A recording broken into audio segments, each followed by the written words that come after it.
Hey, I'm Anthony Romano, and this video is going to tell you the problems with OMAD, so 1 meal a day, that nobody really tells you about. And these are things that I've definitely discovered over experience practically and professionally. But the main thing is that I've been doing these tactics for almost a decade. I've been doing keto for 9 years, fasting, prolonged fasting, all that type of stuff.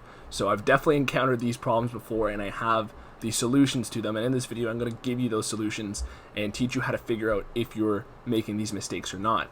Before I do, if you could like this video, that will help me tremendously, because what that will do is it will allow YouTube to show my video to other people. Okay, so that's all you have to do to really help me out and get my videos seen by other people. And of course, you know, maybe you'll like it too. On top of that, follow my Instagram and subscribe. And yes, I am aware that my hair currently looks like some sort of, you know, rejected Final Fantasy character or whatever. Let's get into the video.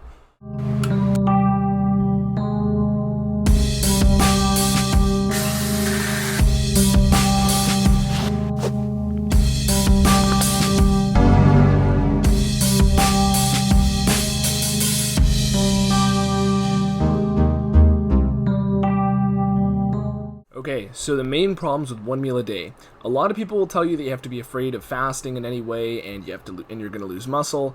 First of all, those things are not the problem. You will not lose muscle on some sort of long fasting window. It doesn't happen. And the only time somebody will lose muscle is if they are insulin resistant to a point where their insulin is elevated while they are fasting. So that could either mean that you are, severely under eating calories and your insulin is high because you're using a carb diet or something of that nature. That would really be the only time where muscle tissue would be broken down. Otherwise, if insulin is relatively low, which it should be during a fast, you will not lose muscle. Bam, so that's one of them out of the way. But the actual problems here are mostly related to digestion and sleep, okay? And those two things actually go far more hand in hand than you might think. So the main problem that I see a lot of people doing with OMAD is they, first of all, will have a load of food in the evening. They basically trade off this sort of long fasting window for just cramming a shitload of calories right before bed. And the reason why that's a problem is because it will absolutely mess with your sleep and it will cause improper digestion of the food. So there are more digestive problems I'm going to get into here, but the main thing is that your food is not meant to digest while you sleep. It simply is not something humans would have been doing in evolutionary history, and this can there's plenty of other research on this. Like the moment you have a rise in melatonin when you're about to sleep, your liver basically goes to sleep, and a lot of your digestive tract is not really in its primed state to digest food. So even though I like to stay up and work on my books and whatnot, eating late is something that will tax your sleep more so than staying up a little later in a mundane fashion. And the problem is you're going to have misdigested food. You're not going to get the proper protein digestion. So if you're trying to gain muscle, that's a big problem. But at the end of the day too, your sleep is going to be impaired because your brain is not able to operate the glymphatic system as effectively. So the glymphatic system is basically your brain's self-cleansing. It can get rid of waste and basically old proteins, and there's a lot of cellular cleansing going on there within your brain. So the main thing is that by having blood sugar spikes or an insulin spike, those things are not going to be able to operate properly.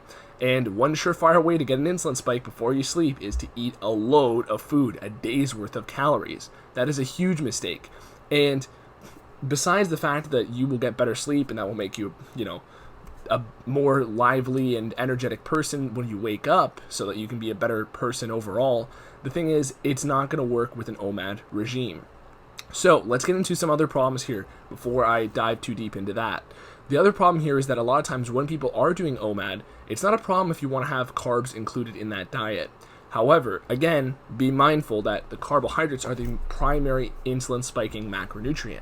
So having that before bed is going to cause a larger insulin spike. So the remedy to all that problem I just played out there is you want at least 3 to 4 hours of space between your last meal and bedtime. Doesn't matter what diet you're doing, even if it's not OMAD.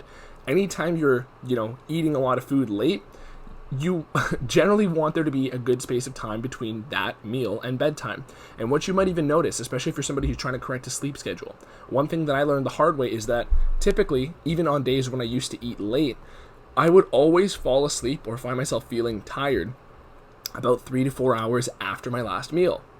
And if you pay attention to that, start paying attention to, hey, if I have a shitty sleep schedule, is it because I'm always falling asleep a few hours after I eat my last meal? And that may play a role.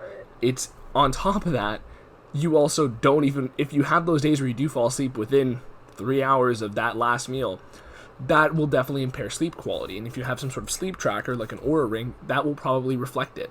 Also, you'll probably wake up more in the middle of the night because that's what insulin spikes will do. They'll basically make you wake up and have to go to the bathroom because that high insulin rise is going to make your kidneys basically excrete water and salt. So, what's going to happen? That's another reason why, kids wet themselves too. So, if you have a kid, don't let them eat too close to bedtime, especially if it's a carbohydrate-dense meal. Now, let's get into the other digestive problems of having an OMAD with carb type regime. So, again, if you're having lots of food together in one short period of time, the other question that we have to call out here is the digestibility of the respective foods in that meal. So, lots of people who do the keto stuff will do OMAD type regimes, and that actually is a lot more digestively compatible, because what you're going to be doing is you're probably just going to be eating fats and proteins. And what's going to happen there is fats and proteins digest pretty well together. When we're mixing fats and sugar in a big capacity, there's obviously a higher risk of fat storage. But when you're mixing carbs and proteins, where a lot of the problem will come in for people doing this OMAD type regime, if you are mixing a large amount of carbs and a large amount of protein together, what you're going to experience is basically competing digestive environment. So carbs digest in a more alkaline environment, and protein requires acidity to be broken down. I've explained this in many other videos, but the main problem is when you mix those two together, you will have misdigested food, whether it's the carbs that get less digested or the protein, depending on what you ate first and how much there was of each food. Whatever you eat first is going to trigger the digestive environment of your stomach. And from there, if you start throwing in, protein, when you have a heavily carb-dense meal, you are not going to digest that protein that well because the environment of your stomach was not acidic enough. And that's why people will get gas when they do any sort of diet from mixing macros. But the thing is, in general, it will cause improper protein digestion. You won't get what you want out of your goal. So one remedy to that sort of solution is to use digestive enzymes, because those will actually break down the food and enhance your absorption of each ingredient that you're eating. However, that's not really a cure-all. I'll never leave the house without digestive enzymes, because it will absolutely help reduce the bloat and, enhance the absorption of nutrients. But the thing is, it can't put out the fire entirely. If you have 500 grams of carbs and 300 grams of protein in one meal at the end of the day, because you're trying to hit your calorie total, digestive enzymes can't save you. However, they can lessen the burden that it is on your digestive system. So, if you're eating appropriate amounts of those foods, perhaps digestive enzymes can, put out the fire. But for most people, it doesn't, because they're eating so much at the end of the day, just by the very nature of an OMAD regime. So, on top of that, here are some of my remedies to this problem.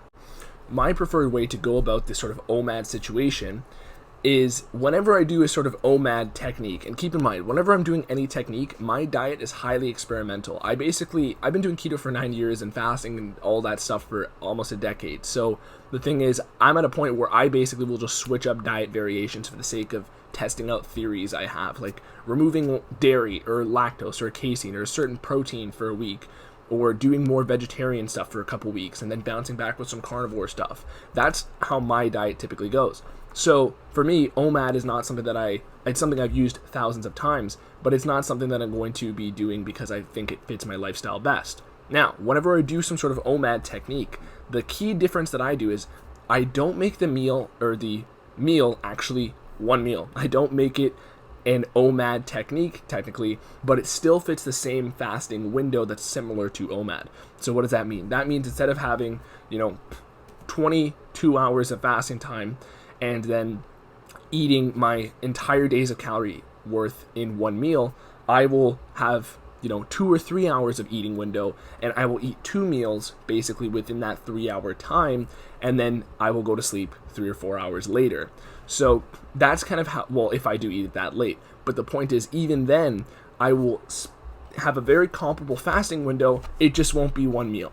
Okay, it'll be 2 meals spread out over that time to basically give my digestive system a little breather in between digesting perhaps different food groups. Okay, things of that nature. And that is ultimately my solution to you as far as integrating OMAD in a sort of balanced lifestyle manner.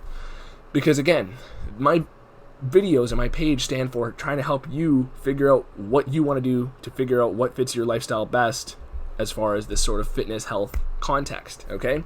And that should be useful for you to figure out, okay, don't have it too late, don't mix the macros, use the digestive enzyme if I am getting close to that territory, and of course, the more you can remove carbs or whatever problematic macro in a certain meal, the better. Now, the last point that people raise as an objection to OMAD, and this is actually a pretty common one as well, is that people claim that the protein digestion is not going to be optimal when you have a large amount of protein. So here's the thing. Technically, the body doesn't have a great storage method for protein. It doesn't. It has a decent storage method for carbs, and it has a great one for fat. Okay? And I'll let you sit and ponder why the body chooses to store so much fat, because it is the preferred fuel source. And on top of that, carbs are very heavy and water dense, so that's why they go into muscle stores. But on top of that, carbs are the emergency fuel. So that's another reason why I advocate for keto and why I'll never shut up about that. So when we're looking at protein storage, your body doesn't have a great way to store protein. So the way that people oppose high protein meals is they say that your body is simply going to convert it into glucose, and it's not going to use half the protein you eat if you eat it all in one sitting.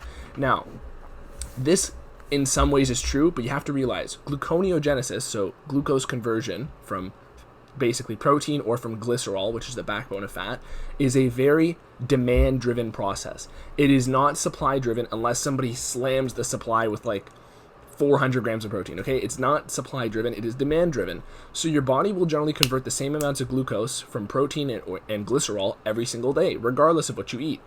And the only thing that can influence that is demand. So if you just start all of a sudden working out an extra time per day, all of a sudden your body's going to perceive higher demand and will probably upregulate gluconeogenesis.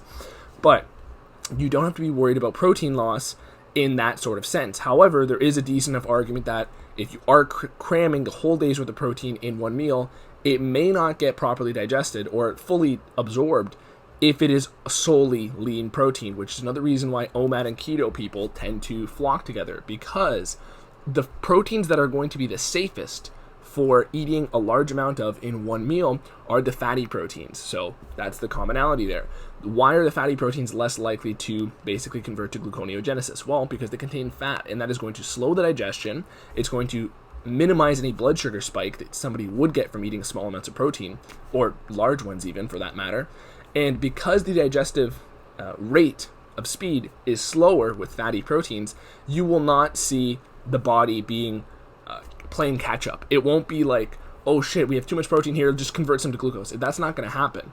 It's simply going to be slower release, and it's going to be far more manageable for your body, and you won't see as much protein loss with that meal.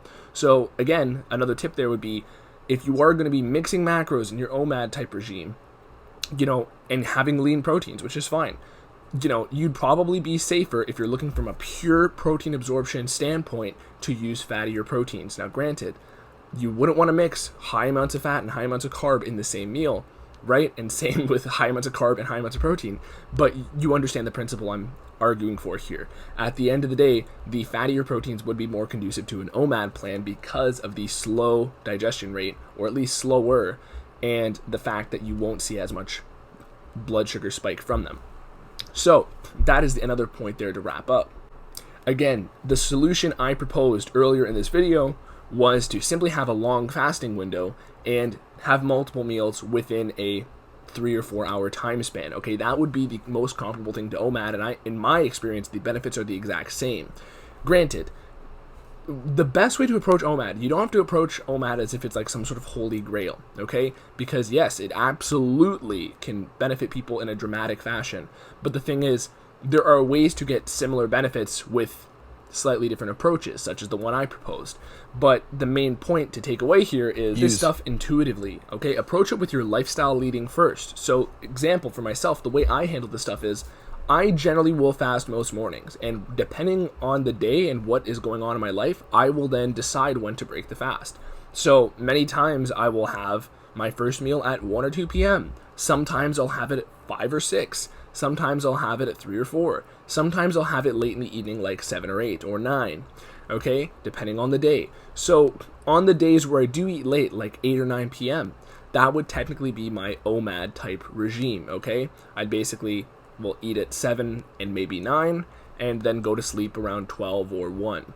Okay, so the thing is, even on those days where I do an OMAD type regime, right, my sort of variation of it, the thing is, it's not as if I'm locked into it dogmatically. It's simply something that I decide in the moment based on my own, improvising of the day, because I know that fasting in general is going to provide benefit, and it's not about forcing the fast. It's about simply doing it when it feels conducive to you.